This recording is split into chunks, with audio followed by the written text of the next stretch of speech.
friends, good morning. My name is Shivani Singh and I welcome you to my channel Knowledge Nation. Last video में हमने math से related कुछ चीज़ों को discuss किया था और आज हम इंग्लिश से रिलेटेड कुछ चीज़ों को डिस्कस करेंगे। उसके कुछ बेसिक कॉन्सेप्ट्स के ऊपर बात करेंगे। इंग्लिश एक ऐसा सब्जेक्ट है जो कि हमारे हर एंट्रेंस एग्जाम में पूछा ही जाता है और हमारे ग्रामर से रिलेटेड कुछ ऐसी माइन्यूट चीज़ें होती हैं जिन्हें हम कई बार ओवरलुक कर जाते हैं और बाद में हम एंट्रेंस एग्जाम्स में वहां पर स्टक हो जाते हैं। सो आज हम इंग्लिश भी बिल्कुल ग्राउंड लेवल से स्टार्ट करेंगे।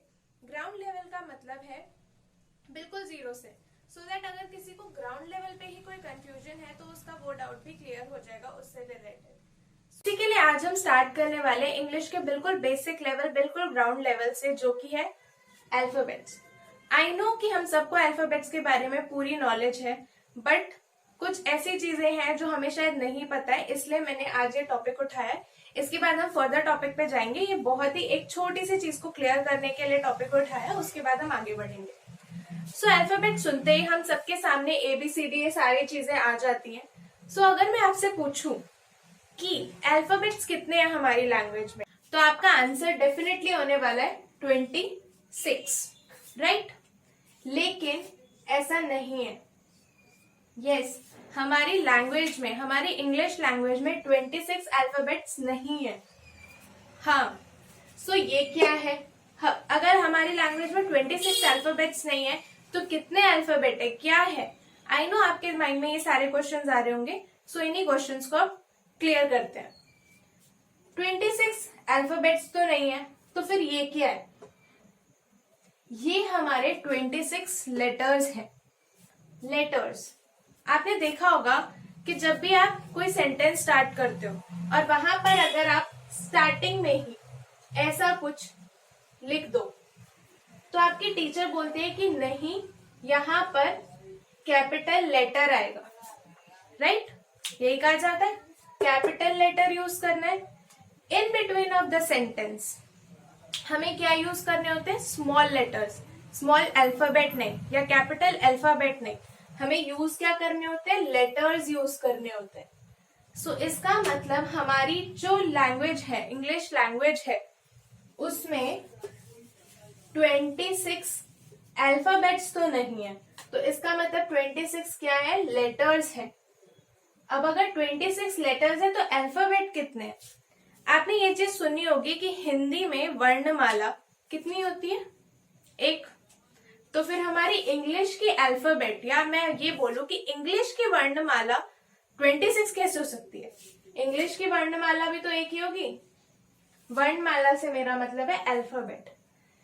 एक कलेक्शन है, अल्फाबेट क्या है? एक कलेक्शन का नाम है जिसके अंदर 26 लेटर्स हैं। 26 लेटर्स के कलेक्शन को हम क्या कहते हैं? अल्फाबेट। और ये सिर्फ इंग्लिश के साथ नहीं, आप कोई भी लैंग्वेज उठा के देख सकते हो, हर लैंग्वेज की वर्णमाला या अल्फाबेट सिर्फ एक होती है। उसके अंदर के लेटर्स या वर्ण, जो हम हिंदी में वर्ण यूज करते हैं लेटर्स के लिए, वो अलग अलग वेरी कर सकता है। लाइक हमारी हिंदी में वर्णमाला है एक, लेकिन उसके अंदर वर्ण कितने हैं? 52। इंग्लिश का सीधा डबल। सो ऐसे आप याद कर सकते हो, जितने भी लेटर्स हैं, लेटर्स 26 लेटर्स, 26 लेटर्स के कलेक्शन को हम क्या कहते हैं? अल्फाबेट। और अल्फाबेट कितनी है हमारी? 1। या किसी भी लैंग्वेज की अल्फाबेट कितनी होती है? 1। आई होप आपको अब इन दोनों में कोई कंफ्यूजन नहीं होगा। सो अब अगर आपसे कोई भी पूछे कि कितने अल्फाबेट है, तो एक अल्फाबेट है, और कितने लेटर्स हैं, तो 26 लेटर्स हैं। आगे बढ़ते हैं। अल्फाबेट्स एंड लेटर्स के बाद बारी आती है वर्ड्स की, जो कि लेटर्स का कलेक्शन होता है। और अब वर्ड्स के ही कुछ ऐसे कलेक्शन जो कि एक मीनिंगफुल मैसेज कन्वे करते हैं, उन्हें हम क्या कहते हैं? सेंटेंसेस।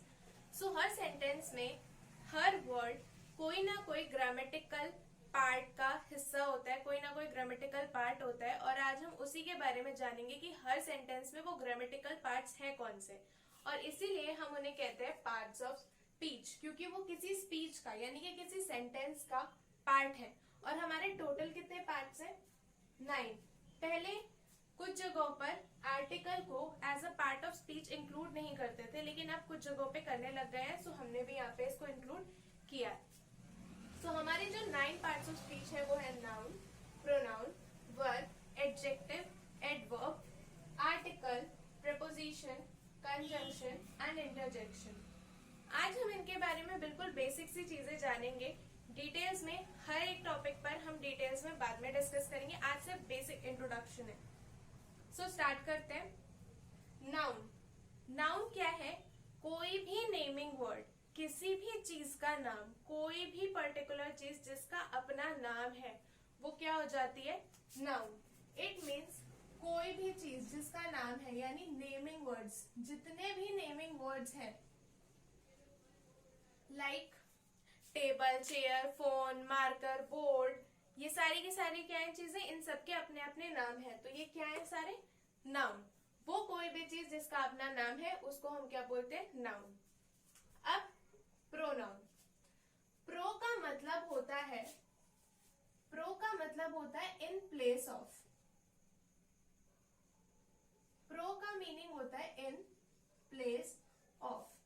इन प्लेस ऑफ किसके प्लेस में? नाउन के प्लेस में. तो प्रोनाउन का मीनिंग हुआ इन प्लेस ऑफ नाउन. वो वर्ड्स, वो चीजें जो हम नाउन की जगह पर यूज करते हैं, like he, she, it, etcetera. और भी है, जब हम इसके बारे में डिटेल में पढ़ेंगे तब हम उसके बारे में बात करेंगे. वर्ब. हर सेंटेंस में कोई ना कोई वर्ब जरूर होती है. वर्ब क्या शो करती है? हमारे एक्शंस. लाइक मैं अभी बोल रही हूँ, आप अभी सुन रहे हो, वीडियो देख रहे हो, ये सारे क्या है? एक्शंस हैं.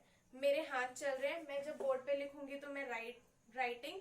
सो ये सारे क्या है? हमारे एक्शंस. तो जितने भी हमारे एक्शंस होते हैं, एक्शन वर्ड्स, जितने भी हमारे एक्शन वर्ड्स होते हैं वो हमारे वर्ब होते हैं. वर्ब क्या डिनोट करती है? हमारे एक्शंस को डिनोट करती है. जितने भी एक्शन वर्ड्स होंगे वो होगी वर्ब.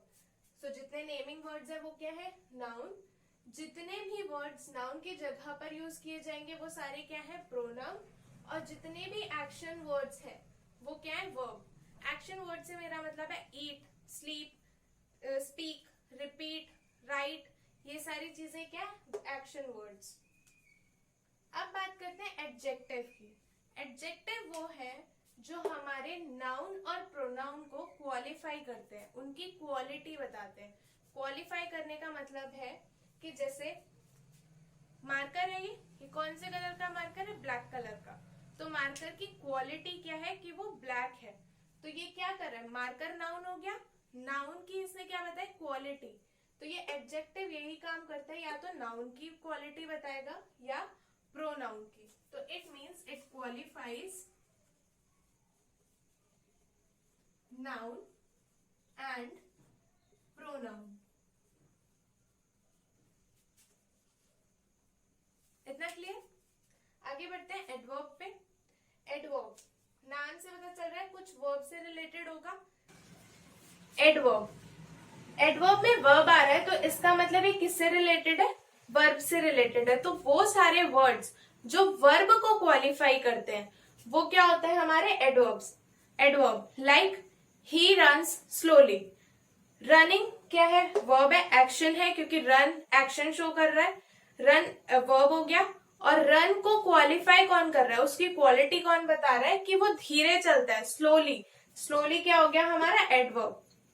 क्योंकि उसने किसको क्वालिफाई किया? रन को क्वालिफाई किया. उसकी क्वालिटी बताइए कि वो स्लोली भाग रहा है.